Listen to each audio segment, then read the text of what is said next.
What's going on, guys? Welcome back to 100% Chelsea. Welcome back to your player ratings outside Stamford Bridge, where Chelsea have just beaten Tottenham Hotspur to make it to the finals of the Carabao Cup. I'm here with Cameron. We're all in a good mood. Just finished off our fan camp, so let's roll into player ratings. The staff in goal, the man Kepa. What are you thinking of him today? I've got to give him a 9. Yes, we conceded today, but you know what? He's a top keeper, man. Listen, rival fans, they sleep on him big time. I feel like they only see how good he is when we come up against them. He is a top keeper, man. I mean, listen, in a few seasons' time, next season, maybe the season after, £7 million will look like a bargain, I swear. He's going to look like a bargain. He's top class keeper. Let's bring this on to the defence. The defence has been very good over the last couple of games. They were caught out a little bit against Arsenal, but it was a brilliant performance day to catch up. Let's start off with the right back, Azpilicueta. Got to give David 8. Listen, Dave was looking to bang on man today, you know. Dave was on it. Dave, like, that's what you call fucking passion, man. He was good going forward. Defensively, he wasn't taking no shit from Lamelo, no shit from Rose. Listen, that's the Dave I love. And he took a great penalty in the shootout as well. That's why I fucking love Dave. 8. Definitely 8. Yeah, I love Dave's passion. Speaking of passion, let's go straight to his right centre-back partner, David Luiz. Bruv, brilliant performance today. I can't give David Luiz a 9, you know. Because there were a couple of times where Tottenham were running at us and I was a bit worried. And I was like, oh, nah, fam. The centre-backs weren't having it today. Usually the centre-backs don't have it in any game. Let's be real. The centre-backs hold it down big time. His passing, great as usual. That's what Luiz is known for. He's perfect for the system. You know what's best about it as well?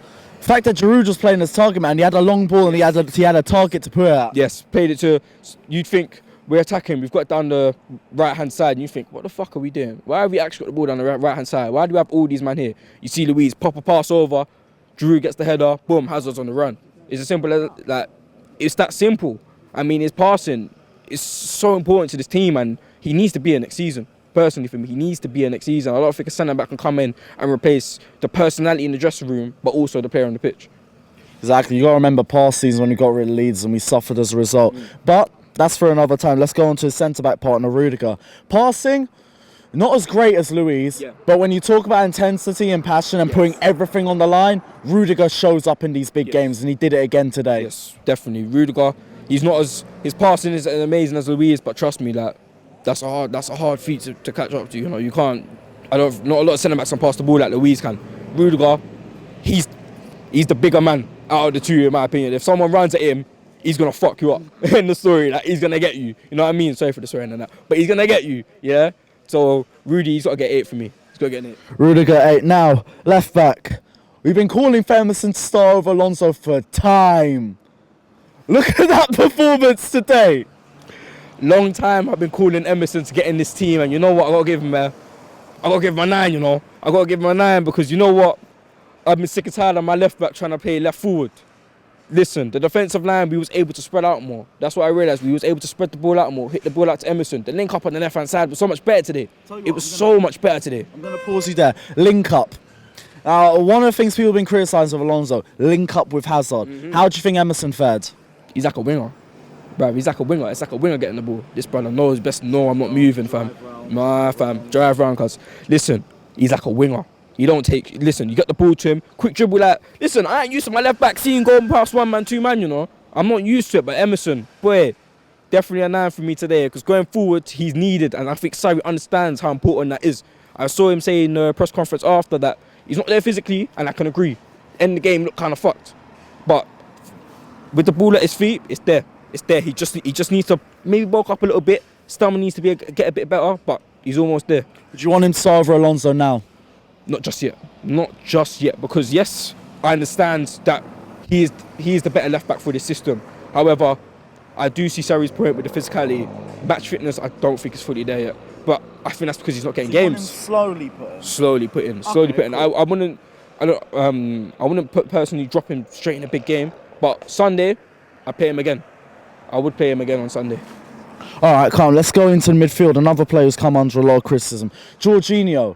Now, I thought, off game against Arsenal, fair play. I understood a lot of people criticising him. But I think today he showed himself. Little link up play, those short little through balls to Hazard that I kept seeing him trying at various points. Didn't go through, but you see what he's trying to do. The conductor. It's as simple as that. Watch Jorginho for a game. Yeah? Sideways. Nah. You've got to watch him play. You don't understand how he actually opens up teams. When we're passing the ball from deep, you think it's pointless. You think it's just us playing out the back to suit a philosophy. It's not just that, man. It's not just that. You'll see teams shift to the left, to the right. They don't know what to do. It's simple as that. If you get Jorginho on full form, he's unstoppable. He's unstoppable, honestly. Yeah, he'll get bars off the ball here and there. Yeah, that's gonna happen. He's a little guy. I could probably bars Jorginho. Let's be real. I got a little belly on me. But no, I could probably bars Jorginho. So the fans got to get used to that. He's not going to win every header, but he had a good game. He can still improve here and there. A few misplaced passes, but that happens. That's just football. That happens. So I got to give him an 8. I got to give him an 8 today.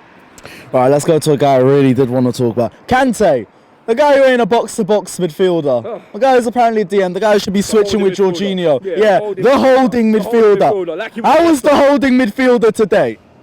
10. Full on 10. Man the match. Simple as that.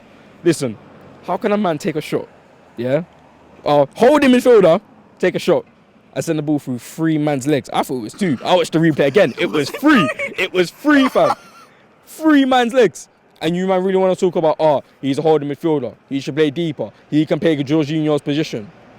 He's not a regista. He's a box-to-box midfielder. He was a box-to-box midfielder at Leicester. He was a box-to-box midfielder when we won the league.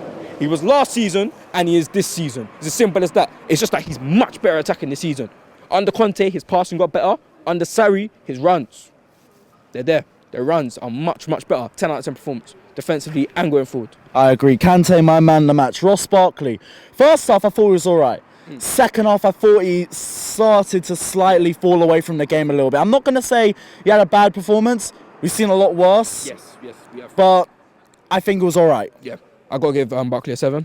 First off, he was looking lively. I was like, raw, who's this? Because I'm not going to lie, I'm one of Barkley's biggest critics, but it's only because I expect more. I feel like he can do much better. And the first half, I saw that. But in the second half, he did fade away. But honestly, if I'm being honest, every game this season, the left midfielder seems to drift away around the 60th minute. That's why that substitution is what he's made. It happens a lot. So that role has not been perfected yet by anyone. Kovacic hasn't perfected it.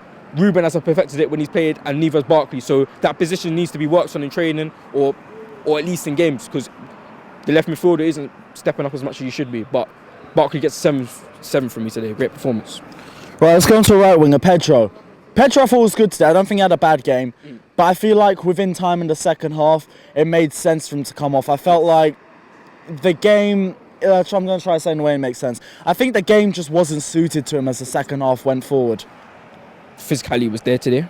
You clearly see that Tottenham thought they were up for it. We was barging them off the pitch. Simple as that. I don't care what anyone has to say. We was barging them off the pitch. They weren't up for the fight the same way we were. And Pedro, quite frankly, isn't that player. So he had a great game though. Don't get me wrong. For Pedro, his passing was there. Great runs off the ball and whatnot. But I believe this was Willian's game. This is a Willian-esque game where he does like to get a bit physical. He like to see him pushing up rows. All of that shit. Pedro's not that kind of player. He's a bit quieter. So yeah, I ain't even giving him a rating, you know. So yeah, I gotta give him a 7. Right, let's go left winger. Eden Hazard finally moved back to the left wing position after a couple games as a false 9. Now, it's going to be a silly question, but how do you think he fared at left wing? Amazing. Simple as that. Majestic. Aurier getting spun. Winks, Sissoko, Dyer. They couldn't handle him today. No one can handle him today. It was just I saw Sanchez getting megged towards the end of the second half. Oh my God, bruv. He came off the bench as well. He was fresh. He still got taken out like he was playing the whole game. He was taking out everyone today. But listen, if I'm going to be fair here, yeah, the one thing I've realised with Hazard on the left, he doesn't come back as much. And I understand that because he's the best player in this team. And he does have that swarm effect where if he's on the pitch, you need to go to him. Or you will get punished. That you will get punished if you don't go to him. So I got to give him a 9 today. I don't feel like, it doesn't feel right in me giving him a 10 because after Kante's performance, I can't say that they were on the same level today, but still amazing as usual. All right, let's go to the last player, Olivier Giroud. Brilliant hold-up play. Yes. I thought he created a lot of chances. So unlucky with the finishing. Yes. He could have killed the game off so many times. Yeah, he could have buried that game. He really could have buried that game, but the link-up was there. He was good on the ball and he was great in the air, so I've got to give him an 8 today. I've got to give him an 8. Honestly, if he bagged the goal today, he would have had a 10. Simple as that, because if he finished today, we could have taken that game. Didn't need to go to penalties today. it did not need to go to penalties. Nah. It didn't need to. So I got to criticise him here and there, but no, great performance nonetheless. Great performance. All right, let's roll off the 2 substitutions. First off, Mateo Kovacic. I got to give him a 6, which I believe is fair. He didn't do that much, but when he came on, he done what he needed to do. Right, last sub, Willian. Thoughts? I'll give him a 6 as well. He came on, looked lively. I was thinking, is Willian coming on to bang a goal? Because you know Willian likes to turn up in these kind of games. But when it's a bit physical, where it's a bit tight, where the fans are in a tense position, Willian does like to come on and score a goal. Great penalty. But I'll give him a 7. I'll give him a 7 because it was a good penalty. And when he came on, he looked lively. He died off a little bit. But he looked like the Willian. When he came on, he looked like that great Willian. That Willian that's like, yeah, he's a problem. But then he kind of faded into the Willian that we see every week. And it wasn't there for him today. It wasn't amazing, but he done what he needed to do. It's as simple as that. Right, 2 more. First off, Maurizio Sarri. What would you rate him? You know what? I'll go give him a 10. Because you know what? He couldn't do anything more. In my personal opinion, he couldn't have done anything more. There's no other striker. He knew to play Hazard on the left. Listen, I had questions about Barkley. I thought, maybe he might start. He should start Kovacic, innit? That Hazard, Emerson, Kovacic link up is sweet, but he got the Barkley decision right today. Because listen, Barkley could have bagged the goal today, you know. He could have bagged the goal, so he got it all right. The right side of the pitch got perfectly fine. Pedro, he done what he needed to do. He quietly played amazing. He quietly had a great game. Didn't score, didn't make any amazing runs, there was nothing. Pedro couldn't go out that game. You think, Pedro done that. But I feel like if you watch the game back, Pedro, he was solid. So Maurizio Sarri is definitely getting a 10 out of me today. And the last rain, Chelsea fans, I'm on you saying this because it's the loudest I heard Stamford Bridge in years. Listen, first goal was limbs. Second goal was limbs. Yeah? Hey, check out the vlog, by the way. Yeah? Tottenham score. None of this, fucking up. Listen, instant shouting. That's what I like to see. You get that on the way it is. We go 1 down, fuck it. Who cares?